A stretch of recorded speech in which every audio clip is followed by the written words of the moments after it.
मस्त चिमण्यांचा आवाज येतो, चिव चिव चिव. एकदम सकाळ सकाळचं वातावरण आहे हे. आत्ताशे 7:30 झालेत आणि आत्ता मी दिसते तुम्हाला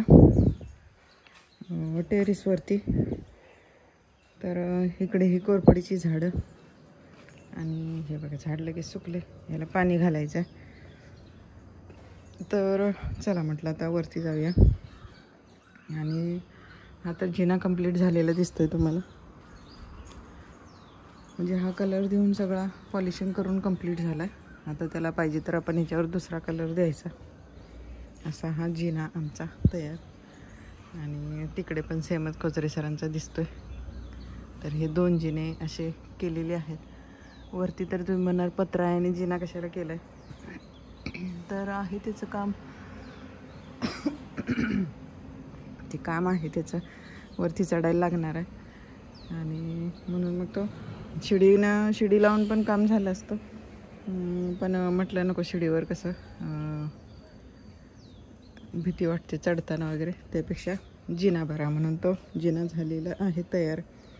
आणि मोगऱ्याला फुल दिसतंय तुम्हाला. तर मोगरा आपण जितका सारखा कट करत राहील तितकं मोगऱ्याला फुलं येत राहतात सारखे. फक्त एक दोन असं येते, ते कुंडीत असल्यामुळे. जमिनीवर जर असता तर जास्त फुलं आली असती, पण असू दे चला. जमिनीवर नाही आहे तरी कुंडीत तरी आहे. फक्त वासासाठी मला, किंवा बघितलं की असं मस्त वाटतं. मोगरा बघितलं की मनाला असं एकदम उत्साह वाटतो आणि वास पण बरा वाटतो. तर इकडे आता लिंबूला भरपूर फुलं धरलेली आहेत, खाली पण तेवढीच पडतात. आणि झाडावर पण आहेत तेवढीच.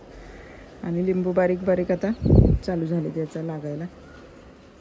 मस्त वाटतं आणि एकदम शांत वातावरण आहे सकाळचं. इकडे वाळूत कबूतर जाऊन बसलेले आहेत भरपूरशी.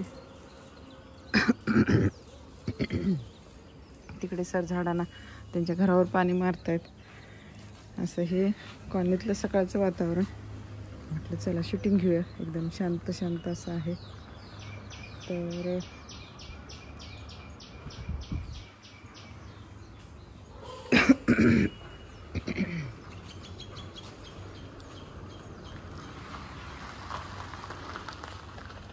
एकदम क्लिअर असं येते. सूर्य का अजून दिसलेलं नाही.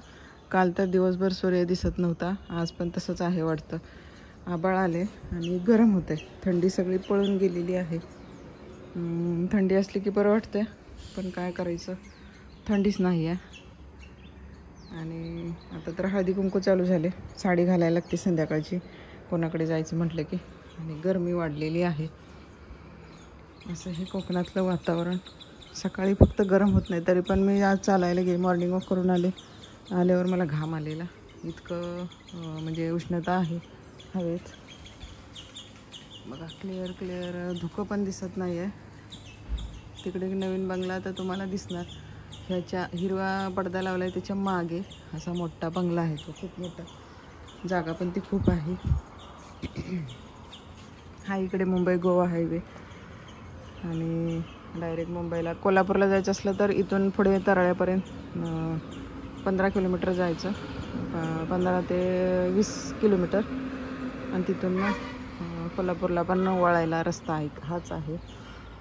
आम्हाला थोडा हायवे मिळतो आणि तिथून मग पुढे आपला साधा रस्ता. साधा म्हणजे पूर्वीचे जे सिंगल रस्ते होते तसे कोल्हापूरला जायला फक्त सोय झालेली नाही. कंटाळा येतो त्या रस्त्याने. लय खड्डे आहेत आणि एकाच रस्त्यावर सगळी वाहतूक चालू आहे. त्यामुळे गावी जायचं म्हटलं की नकोसं वाटतंय. आणि वरती घाट चढून येताना पण तसंच खूप ट्रॅफिक असते. व्हॉल्वो ट्रक सगळे एकाच रस्त्यावर जास्त झालेलं आहे लोड. गगनबावड्याचा कडचा घाट बंद असल्यामुळे. तर बघा सकाळचं हे कसं वातावरण आहे ते. आणि चला आता मी झाडांना पाणी घालते आणि थोडा वेळ इथे बसणार. सूर्यवरती येतोय का बघूया. रोज 7:15 सूर्य उगवला की इथून दिसत असतोय, पण आज ढगच आहेत सगळे, त्यामुळे काय दिसत नाही आहे. तर असं हे सकाळचं टायमिंग. आणि चिमण्यांचा किती आवाज येतोय बघा त्याच्यात. चला तर मग बाय.